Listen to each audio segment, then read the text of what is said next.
Hi everyone, it's Agnes, and I'm going to be doing a little short series for you where I share a little bit more about my personal journey. I think when you are listening to someone on YouTube, knowing a bit more about them will obviously help you to see if they relate to you and if they understand your journey, your suffering, your pains, your loves, your joys. So, since many of you come to my channel for relationship stuff, YouTube's information, and especially for how to get relief because you are suffering, I thought if I share a little bit more about my journey and what was learned along the way, that might be of help to you, especially if you're in certain points in your relationships that you are struggling with and looking for relief. So I'm going to go back to relationship number one. I was 16, 17, and it was my very first boyfriend. Now, at the time, I wasn't feeling anything negative in particular. I was just being a teenager and having my first boyfriend. Now, at that time, I really see when I look back that I really thought that a relationship was the source of my supply of love. I also look back and see that I had a strong fear of loss that developed over that period of time of being in a relationship. And also, I didn't feel that good about myself. As a young woman, I just was doing the best I could and struggling with the usual not feeling something enough. I did feel okay in terms of going to school and learning about whatever subjects, but me and my personal life in relation to other people, especially a romantic relationship, I really didn't have any skills or understanding of what I was doing and learning on the job, as they say. Now, that relationship lasted 4 years, and I had a good connection with this person, but I really, when I look back, I see that became too important to me. Yes, I had friends and I had family, but I did put too much of my importance on that one relationship. I can see looking back that I was trying to get love from that person. I was really not secure within my own self. I was not just confident as a young adult. I wasn't. And working on any type of law of attraction or anything like that in those days, I didn't even know anything about it. So that relationship lasted pretty long.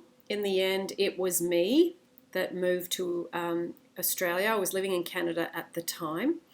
And when I moved, the separation was terrible, and I didn't speak to my family for a couple of months. I was angry, I was hostile, being taken away from my school just before my final year, and really struggled with the anger and resentment of not wanting to be in Australia and wanting to be in Canada with my friends and my boyfriend at the time. Now, when I left, I still wanted to be together and we would communicate, and in those days it was via letters. So be writing letters and posting them and then looking forward to receiving letters and really enjoying that communication. And also, I was fixated on getting back there. So as soon as I finished school, I went back, I stayed a year, I was working, and that relationship continued. Now,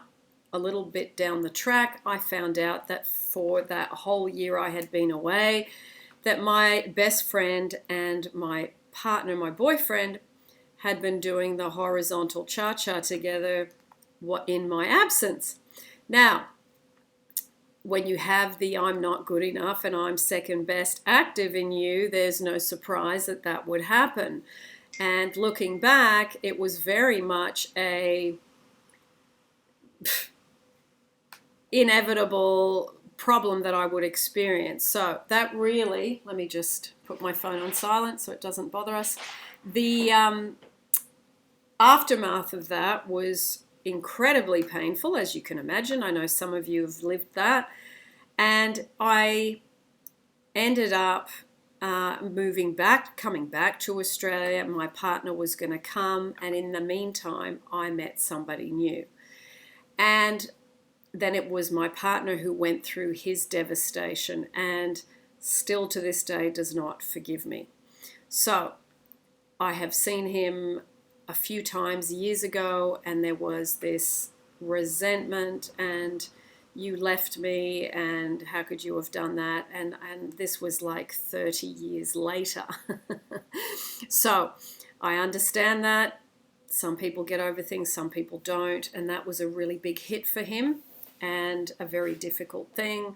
And today I do wish him all the best. He's gone on to have relationships with other people and I think have children, and I do hope that he feels loved and wanted. But I know that I was the instrument of someone else feeling unloved and unwanted, which is, not a very nice thing. But as you get older, you see things more clearly. I look back now, he was quite needy on me. He was the one left behind. He was suffering from being left. He was suffering from feeling abandoned.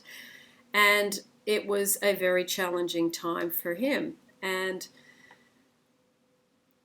I had gone on to another country, I had met new people, and eventually my life continued. And it became then another experience with another partner. So I won't share that story now. I'm going to share each relationship separately via a separate YouTube. But I will say, I think you never forget your first relationship because it was your first. You experienced that incredible high of being loved and then that incredible crash and burn of separation and being heartbroken. I was very heartbroken when I found out that him and my best friend had been enjoying each other physically for the time I'd been away. And in the end, it was me that left him. So, we end up sometimes hurting people and sometimes also being the ones that are on the receiving end of being hurt. But when you look back, when I look back, that was a learning experience for me. I really don't think that I could have ever stayed with that person. We were quite different and have moved on to totally different things. And I am grateful for the experience, but I am glad that I didn't end up staying in that relationship. So I hope that gives you a little bit of insight into this first relationship of mine. I will go forward and share a bit more, but that will be in the following YouTubes. So if you've experienced anything such as that, feel free to put some comments down below. And yeah, hopefully in the sharing of stories, it makes us feel more connected. And it also makes you see that as someone has moved on and healed, that if it's possible for one person, it is definitely possible for another.